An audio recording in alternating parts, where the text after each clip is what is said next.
Hi, everybody. Thanks for coming back, joining me for another chance, another blast into some information that I think you'd like to hear about. And I think that this particular subject is going to be good and pretty tasty for the ladies and for the guys. I think it's got value on both sides. So let me jump right into it, and I can give you the title because the title about this is going to be confident body language. Okay, so this is the kind of stuff that's going to apply when you get out there on that first meet and greet. Okay, you know what to do, what not to do, what things to not do with your hands and your body and your other parts of you, and so it's got application actually for both sides. So let me begin. Okay, well, it turns out that our bodies have mirror neurons, which is I didn't realize that. I did not know that, and they're activated when we practice confident body language. So when we're sitting up straight and we're looking at them in the eye and we're delivering the best that we've got to deliver on a meet and greet confidently. Okay, our neurons are getting excited up there and they're matching each other and they're looking at each other and going, okay, we're up. Let's do it. Let's do it, punk. You know? So it's just like how smiling can make you happy. There's there's that power confidence that can actually give you a boost to your confidence levels. So now here's some of the tips for women. We'll start there on how they can use body language to be more powerful and more confident. Okay, so confident body language don'ts. Okay, ladies, here they come. All right, and I've seen them, and I know you guys aren't aware of them, but hopefully after this, you're going to be aware. It'll make you a better person. It'll make you a better salesperson when you're attempting to sell the best thing that you own, aside from your time, of course, is you. You're the thing. You're the package. So now come on, sweetie, sell yourself. Okay? All right, so these are the things that these will gain you confidence. Now that you know what gains you confidence, did you know that you can also lose it very easily? Okay, so avoid these confidence crashing, awkward body language cues and stop them immediately when you catch yourself doing them. Okay? And I've seen them, you've seen them, and since you've seen them, you're probably seeing yourself in them also. So take notice. Anyway, here comes a good one. The bobblehead. Don't bobblehead. Okay, you know that continuous shaking of the head. Uh-huh. Yeah, I got it. Oh, I'm all over it. Oh yeah, I got it. Uh-huh. Uh-huh. Don't bobblehead. A common body language mistake that you guys make, women make, is over nodding. Okay, this happens during conversations when a woman wants to show agreement, and it's legitimate. I mean, you really want to show that you agree with them, so you get a little overly excited about it, or congeniality and nods as the other person speaks. So from afar, this looks a bit like a bobblehead doll. When and while it can show friendliness, which we're hoping it does, it's also a sign of a pushover. Okay, so girls realize that too, right? So it is a sign of it being a pushover. So be sure to nod only when you really agree with someone, not by default. Okay, and so the other one that I've got to say that happens a lot too, and it's not just because people are happy and they smile a lot, but don't fake a smile. Okay, there's nothing worse than getting caught on an illegal smile, on a fake smile. John Prine sung about it. Um, I worked for Doug Prine. That was his brother. He was a Sergeant Fillmore. Wow, that was he a character? Uh, God rest his soul. But yeah, John Prine sung about something called an illegal smile. So don't fake a smile. Women have been taught. Women have been taught from a young age to smile and nod a lot, okay, in conversations in order to become likable, which is understandable. The problem is fake smiling is not only a sign of weakness, but it's also disingenuous. So, especially if somebody realizes that it is, you don't want to get caught at that. That's not a good thing, okay? Because then people are going to ask and wonder, why are they here? Why are they meeting with me? Why are they in a conversation with me? And here's another one that women I see and I have seen do is don't self-touch, okay? Women, when you guys are nervous, you tend to tuck their hair behind their ears. And oh, if I had a nickel for every time they did that, tuck the hair behind the ears, or they fumble and fiddle around with their jewelry. The necklace, make the pendant go up and down the sides, and these are low confidence, submissive gestures. So you're telling them that you really don't have much confidence in yourself, and it's a little submissive. It's kind of not like come and get me, but maybe somebody could capitalize on something like that if they wanted to in a bad way. Maybe like a narcissist. Oh, ladies, be careful with that. Okay. So women will also they'll toss their hair and they'll touch their neck. They'll rub their neck when they're talking to you, and that's more of a flirting kind of piece of body language, because what it does is it exposes their armpits. Okay, which sounds kind of like what? Why would they want to expose their armpits? Well, I'm going to tell you why. Because this releases sex hormones. It shows the curvature of the neck, which, if a guy is a smart guy, he can see the beauty in a woman's neck. Okay? You really don't have to be, somebody who's excels in anatomy to appreciate a nice neck on someone, truly. And highlights the shiny, healthy hair that they have. They kind of move the hair around a little bit, let you see it. So you do not want to do this and too much in a meet and greet. I mean, it's flirtatious and it's good. It's not bad, but you're there for a reason. You're there to interview. You're not there to sell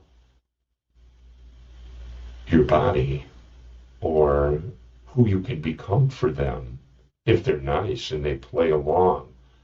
You're there to sell you, and you want to understand, and you want them when it's time for them to go on the selling block, that you don't miss something.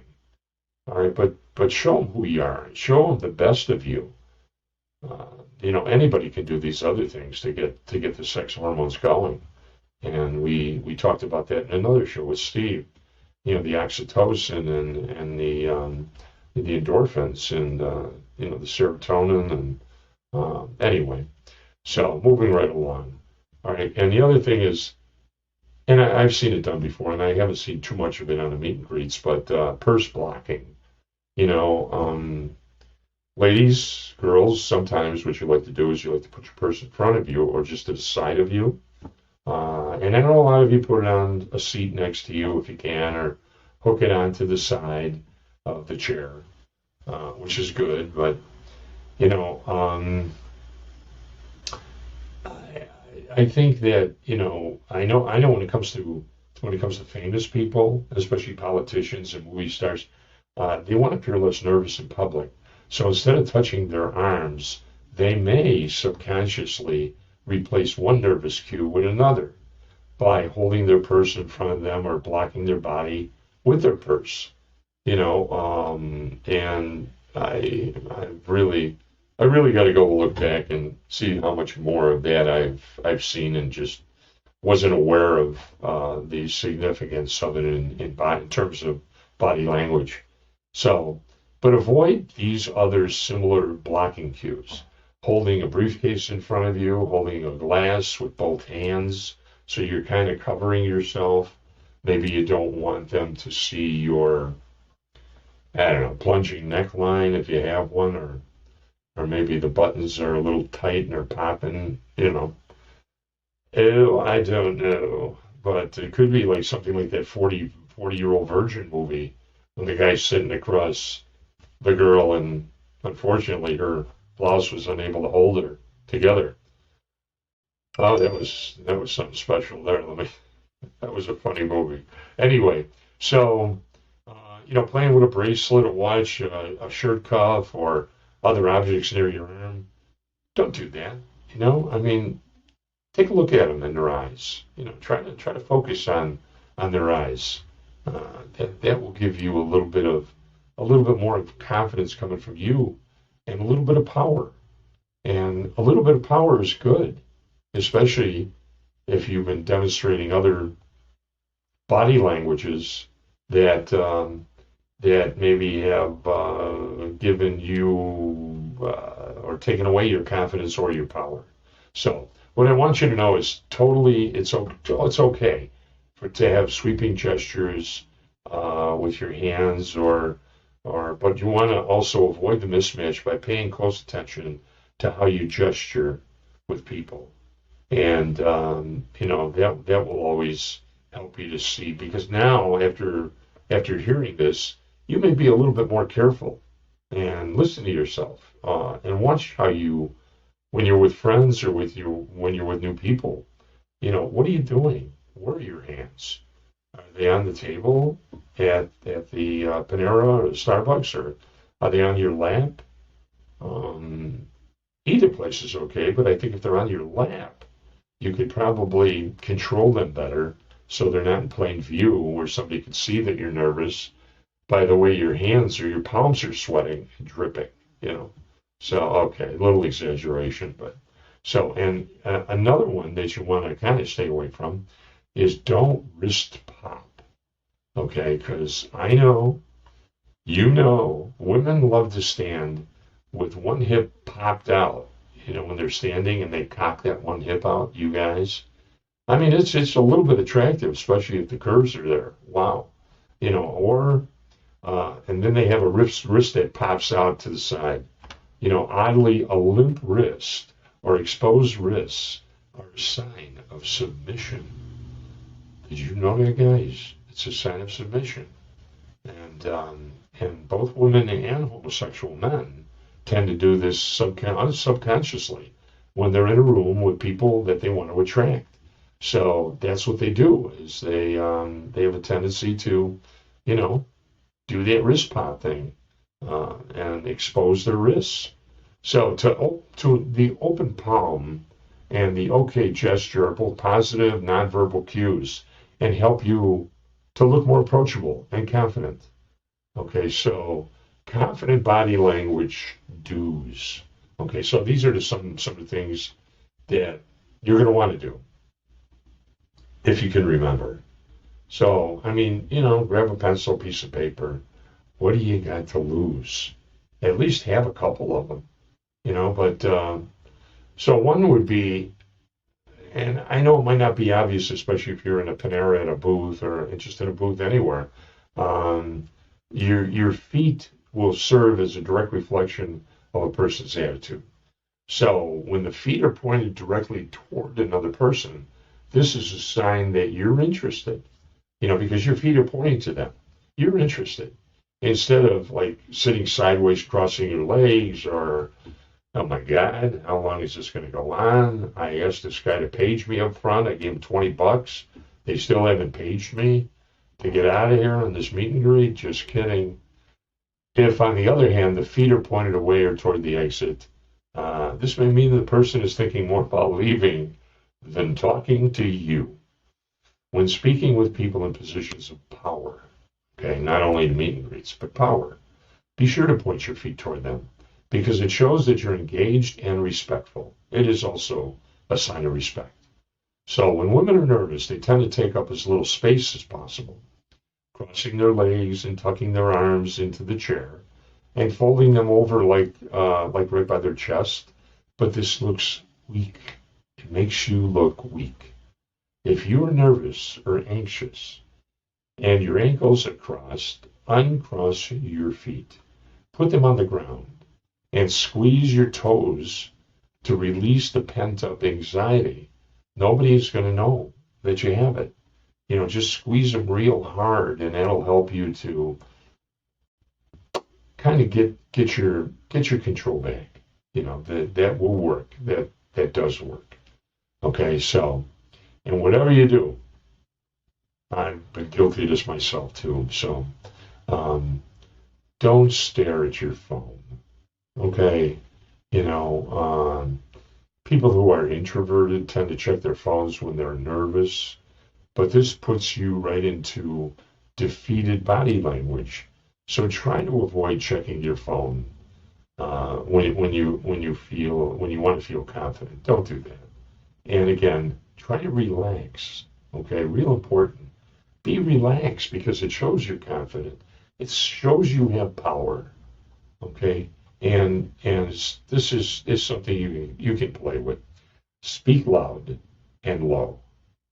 Whatever you do, try to stay away from the the Mr. Bill or Minnie Mouse, not to mention any names.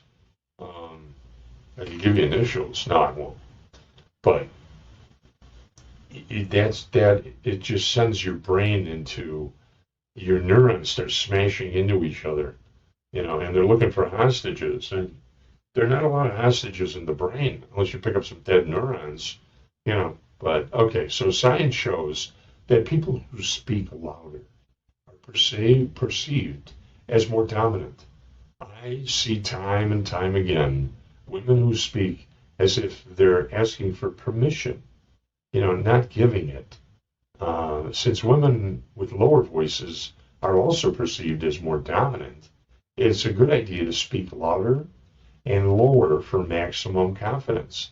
And I would also say, ladies, try. It's hard. I know guys don't do it often, but I have heard guys do it, and that's that ultra tone, where they pick up or they end the last word on a very high note.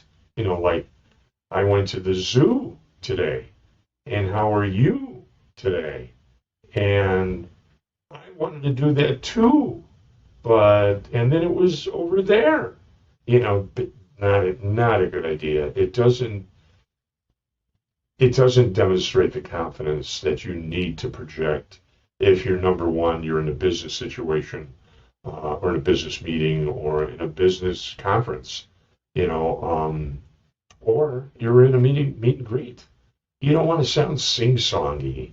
That's not a good look, and it's not a good sound. So if you're one of those that does that and it's ingrained, try to work your way out of it. Really try to find a way. Just don't end up on a higher note on that last word, and you're going to be fine.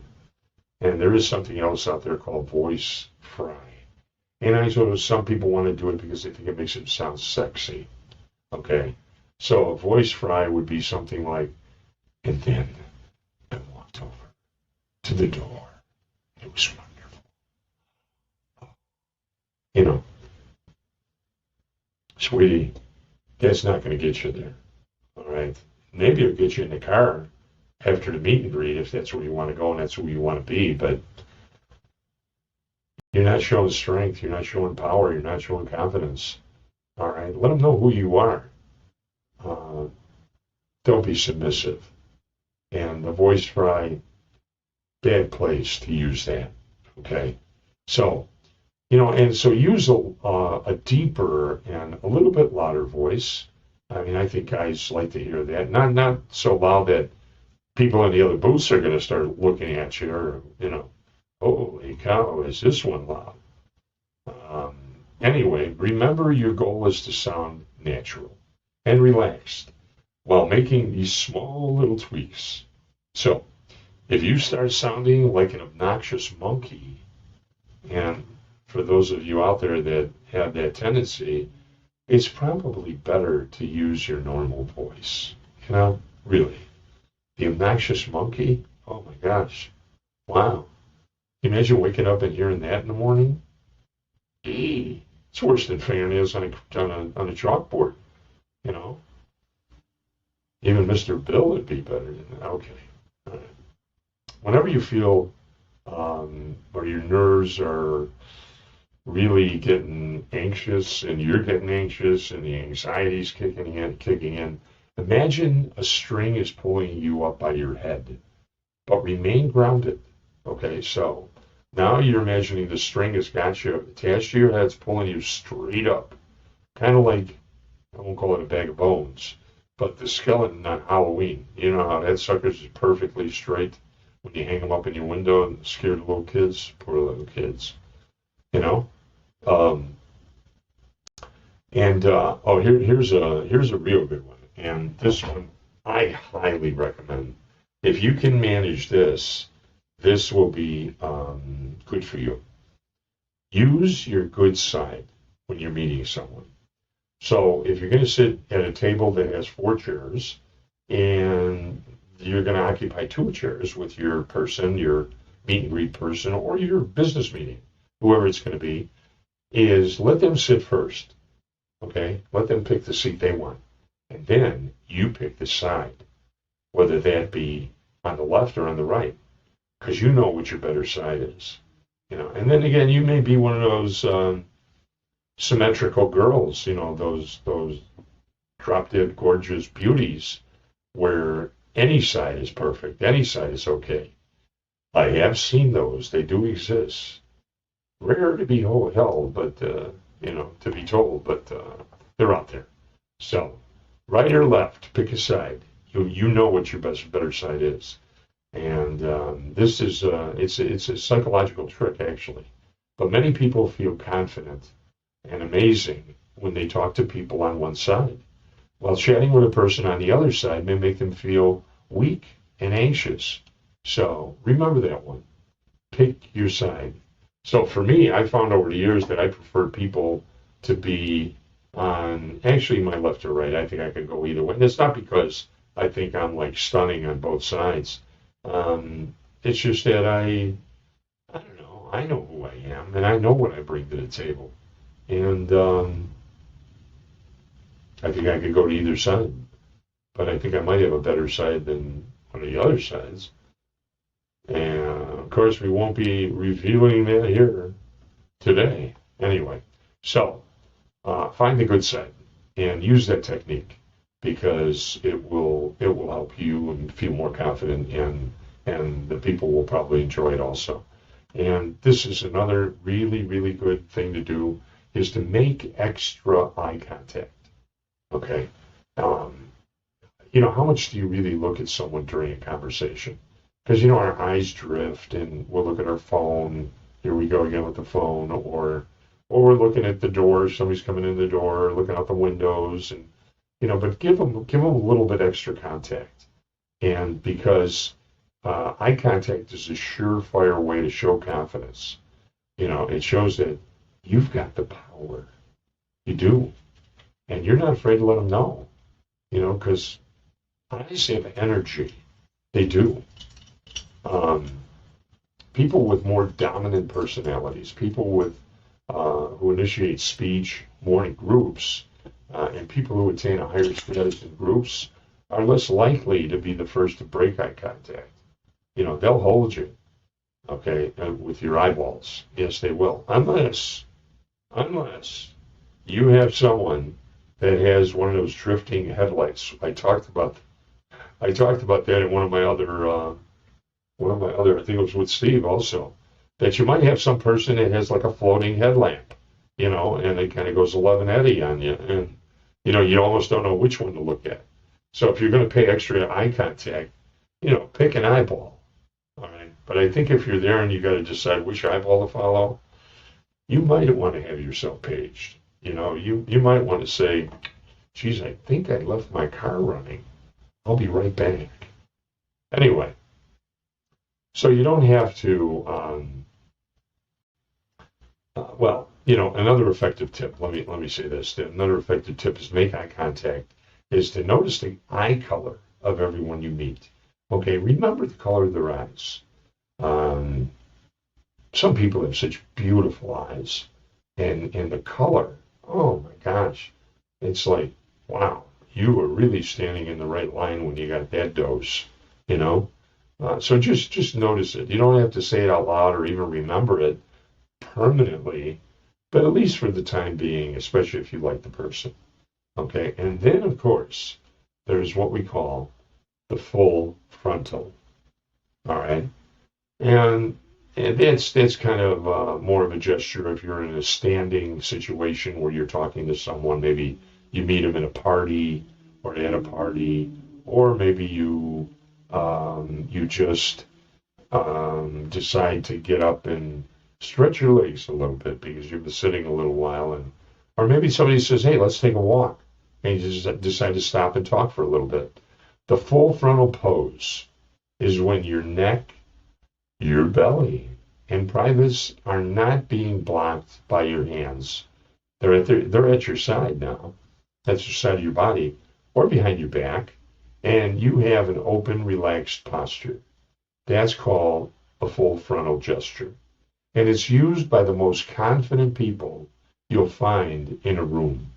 If you're at a party or you're at a business meeting, or maybe it's one of those multiple meet and greets, maybe speed dating or something, and you're all standing around but the most confident people in the room will be standing with that kind of a pose. So, and who doesn't have to overemphasize their gestures? Well, you don't want to do that. You really don't want to overemphasize. You want to make it casual enough, but prominent enough so people see it and they pick it up. So women who can feel relaxed are likely the most confident. Be relaxed. There's nothing to be afraid of. If there's going to be a rejection, take it. It's momentary. It's going to last a very short time, and another great thing will happen to you, and you'll forget all about it. So don't worry about that. Be confident. That's the most important. Okay. So the full frontal gesture can even indicate a shy person who mastered their own body language. So if you see somebody doing that, you may be standing there with a master. Okay, so go get them, ladies. Write a little poetry. My treasures. Have a great day. Thanks for joining me.